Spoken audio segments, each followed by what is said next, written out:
안녕하세요. 오늘은 4대 사복음서, 소위 말하면 마태, 마가, 요한, 누가복음을 종합하여 사복음서라고 이야기합니다. 저는 처음에도 말했지만 이 사복음서는 예수님의 말씀이 중심이고 또 예수님 말씀이 성경의 핵심으로 생각을 하고 있습니다. 물론 성경은 다 똑같다고 생각했지만은 그렇지는 않습니다. 구약 성경은 예수님을 오실 것을 예언하셨고, 또 신약 성경은 소위 말하면 예수님 사복음서는, 그 중에서 사복음서는 그 구약 성경, 소위 말하면 율법과 선지자의 예언을 성취하러 오셨고 완성하러 오셨다고 말씀을 하셨습니다.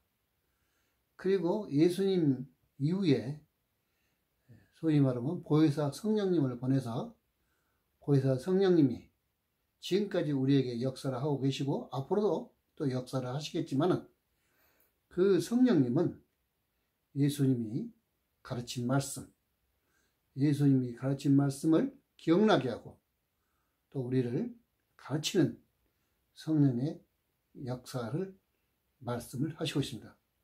그러고 보면은 예수님 말씀만이 완성 중에 완성이요, 진리 중에 진리입니다. 우리는 구약 성경은 그 삶의 역사가 내려오는 순간을 기록했기 때문에 거기서 하나님의 역사가 엄청난 역사지만 또 인간들의 그 모습들이 그려져 있기 때문에 완전히 한자 한자가 다 진리라고 말하기는 어렵습니다. 마찬가지로 소위 말하는 사복음서를 뺀 성경, 신약 성경은 역시 또 바울 사도가 또 많은 제자들이 훌륭한 역할을 하고 또 기록을 했지만, 역시 그것도 하나의 그 가정 중에서 나타난 성령의 역사이지, 그것을 모든 사람에게 다 100% 똑같이 적용할 수 있는 말씀은 그 시대와 지금의 시대가 다르기 때문에 조금은 차이가 있습니다. 그러나 사복음서에 있는 예수님 말씀은 시대가 어떻게 됐든 수백 년이 흘렀든 수천 년이 흘렀든 절대 변할 수 없는 진리, 영원한 진리란 말씀을 명심하고 또 그것을 위해서 이렇게 강의를 하고 있습니다. 우리가 예수님 말씀을 중심으로 예수님 말씀을 진리 중에 진리로 항상 생각하고 구약 성경을 읽고 또 신약 성경 사도들의 그 이야기를 읽을 때 우리는 절대 흔들리지 않는 믿음을 갖고 어떤 이단에게도 흔들리지 않는다는 것을 말씀을 드리고, 또 소위 말하면 교회들이 잘못 가는 방향을 바로잡을 수 있다는 말씀을 다시 한번 드리면서 오늘은 마지막으로 마지막 성경 핵심 강의로 말씀을 드리도록 하겠습니다. 우리가 잘 아는 대로 예수님은 이제 십자가에 돌아가시고 다시 이제 부활하셔서 소위 말하면은 구름 위로 올라가신 그 장면까지 이야기를 하고 있습니다. 오늘 제목은 성경 말씀을 중심으로 한다면은 마태복음 27장, 28장, 또한 요한복음 20장, 21장, 소위 말하면은 각 장의 끝에 해당되는 부분을 말씀을 드리고 있습니다. 그래서 오늘 제목은 인성을 마치시고 신성으로 회복한 예수님의 부활, 이렇게 제목을 정해 봤습니다. 자, 그렇다면은 우선 예수님께서는 이 인간을 마치시기에 어떻게 마치셨느냐, 여러 가지로 예수님의 삶도 그렇지만은 가장 중요한 것은 예수님이 십자가 달리시기 전, 체포되시기 전 겟세마네 기도에서 볼 수가 있습니다. 정말 이때 엄청난 기도를 하면서 이 잔을 넘길 수만 있다면, 마시지 않을 수만 있다면 그렇게 해달라고 간구합니다. 아마 이것은 엄청난 지금 체포와 엄청난 고통, 지금까지 살아왔던 그 어려움보다도 엄청 어려운 고통이 있기 때문에 진짜 예수님께서는 땀을, 아주 피와 같은, 핏방울과 같은 땀을 흘리면서 기도를 하셨다고 합니다. 그것은 바로 인간으로서 그 고통, 인간으로서 해결할 수 없는 그런 고통을 앞으로 다치기 때문에 그런 인간으로서 마지막 기도를 했지 않느냐. 그렇지만은 우리 예수님은 순종하는 마음으로, 그러나 하나님의 뜻이면 저는 이 잔을 마시겠습니다 하는 그런 각오를 했던 모습을 봅니다. 그리고 예수님께서는 그 후로 이제 십자가에 달리셔서 그 많은 고통을 당하셨죠. 그래서 그 십자가에 그 손의 못자국, 그리고 그 못자국으로 인해서 점점점 피를 많이 흘리고 마지막 숨을 거두시기 직전에 하신 말씀이 또 인간으로서, 인성으로서, 인성을 가진 인간으로서의 마지막 고통과 절규다, 이렇게 말할 수가 있습니다. 우리가 잘 아는 대로 엘리 엘리 라마 사막다니, 어찌하여 하나님 어찌하여 나를 버리시나이까, 그러면서 목숨을 거두셨다고 합니다. 자, 이것은 엄청 고통스러워 참고 견디다가 도저히 견딜 수 없는, 인간으로서 견딜 수 없는 모습이기 때문에 어찌하여 나를 버리신다니까 했다는 말씀입니다. 그런 고백을 끝으로 숨을 거두셨다는 얘기입니다. 이것으로서 예수님은 인성을 가진 인간을 마치시고, 소위 신성, 신의 성품, 성품을 가진 부활하신 예수님으로 다시 시작이 되셨다는 말씀을 드립니다.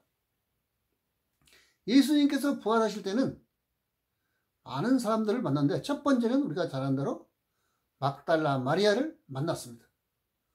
아마 많은 사람들이 있죠. 처음 만나는 거, 아주 처음이라는 게 굉장히 중요합니다. 신앙도 처음 중요합니다. 모든 감사도 처음 감사하는 게 굉장히 중요합니다. 자, 그래서 지금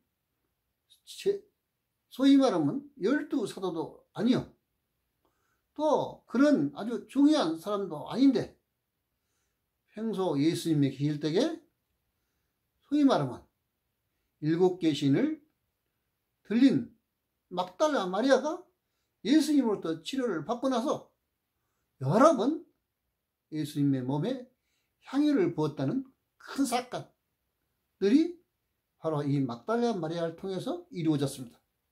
이 막달라 마리아는 엄청 예수님의 사랑에 너무나도 어떤 사람보다 오히려 흩어진 제자들보다 더 열심히, 더 마음을 갖고 예수님이 무덤에 계신 데를 찾았다는 것입니다. 그 열정적인 믿음, 열정적인 사랑 때문에 아마 예수님께서는 처음으로 부활하신 예수님이 만나 주셨다는 이야기입니다. 두 번째는 예수님께서는 지금 글로벌을 필요로 한 소위 두 제자가 엠마오로 지금 가고 있는 중입니다. 거기에 예수님이 나타나셔서 이 사람들을 깨우치고 이 사람들을 가르쳤다는 이야기를 나옵니다. 그래서 그 사실을 너무 마음이 뜨거워서 이제 같이 하룻밤 자는데 같이 주무시자고 했는데 바로 예수님이 사라지셨죠. 그래서 바로 그 예수님이 나중에, 처음엔 몰랐지만 나중에 성경을 풀어서 예수님의 죽으신가 여러 가지를 이야기하다 깨닫고 예수님을 알게 보게 됐다는 이야기입니다. 세 번째로는 이제 제자들에게 세 번째 나타나셨는데, 소위 말하면 도마가 없을 때 제자들에게 나타났습니다. 그래서 예수님께서는 손으로 못자국에 손을 보여주시고 옆구리에 창을 맞은 부분을 보이시면서 나는 바로 이 예수님이라고 이야기를 해서 제자들을 믿게 하였습니다. 그래서 그 제자들이 왜 말을 들은 도마는 그 자리에 없어가지고 나는 손을 못자국을 만져보고 또 옆구리를 손을 넣어서 만져봐야만 예수님을 믿겠다, 부활하신 예수님을 믿겠다고 말씀을 했죠. 그래서 우리는 의심받는 도마라고 하는데, 사실은 어떤 의미에서는 정말로 그럴 수밖에 없는 그런 강한 학증을 갖는 자세가 굉장히 중요하고, 또 도마를 통해서 지금 후세에 믿는 사람들에게 조금 더 의심의 여지가 없게 만드는 그런 큰 사건이었다는 것을 기억을 합니다. 바로 그것이 바로 우리 예수님께서 우리 지금까지 믿는 사람들에게 큰 은혜를 주셨다는 이야기입니다. 예수님께서는 직접 도마 있는 11제자가 있는 곳에 다시 나타나셔서, 성경에는 8일 만에 8일 만에 나타나셨다 했죠. 나타나셔서 도마에게 너 내 손을 만져봐라, 내 옆구리에 손을 넣어봐라, 이렇게 해서 그것을 확인하고 예수님을 나의 주님, 나의 하나님으로 고백했다는 이야기입니다. 그래서 예수님께서는 믿음 없는 자가 되지 말고 믿음 있는 자가 되라고 말씀하시면서, 오히려 이 사건은 너는 지금 보고 믿느냐, 만져보고 믿느냐, 그러나 앞으로 후세의 사람들은, 후세의 하나님의 백성들은 만져보지도 못하고 보지도 못하도 믿게 된다, 그런 말씀을 의미를 주신 겁니다. 그래서 너는 보고 믿지만은 오히려 보지 못하고 만지도 못하고 믿는 자들이 복이 있다고 말씀을 하셨습니다. 바로 우리에게 이런 학증을 주시면서 우리는 보지 않아도, 우리는 만져보지 않아도 더 강한 믿음을, 강한 소신을, 강한 확신을 가질 수 있다는 말씀입니다. 이것이 바로 우리 후세 믿는 사람들에게 주신 축복의 역사입니다.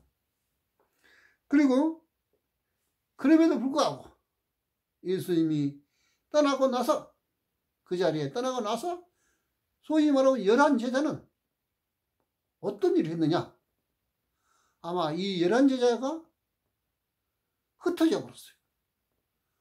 어디로 흩어졌느냐, 적어도 7명의 제자들은, 베드로를 포함한 7명의 제자들은 베드로가 고기자로 간다니까 다 베드로를 따라갔습니다.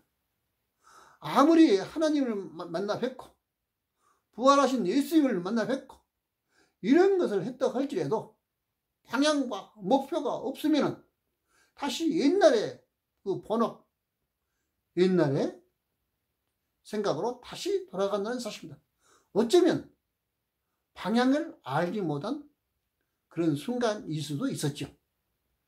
그러나 예수님은 그렇다 하더라도, 우리 예수님은 그 고기 잡으러 간 바다, 디베라 호수란 그 바다로 찾아가셨습니다. 제자들이 밤새 고기를 잡으려고 했는데도 고기를 못 잡았어요. 아마 이제 새벽이 다 됐던가 봅니다. 그때 예수님께서 나타나셔서 얘들아, 베드로야, 네 오른편으로 그물을 던져라, 그렇게 말했을 때 베드로가 오른편에 던졌더니 엄청 고기를 많이 잡아가지고 그물이 찢어질 정도가 되었다고 이야기를 합니다. 그런데 그런 중에 잡고 나서 제자들이 보니까 예수님이었어요.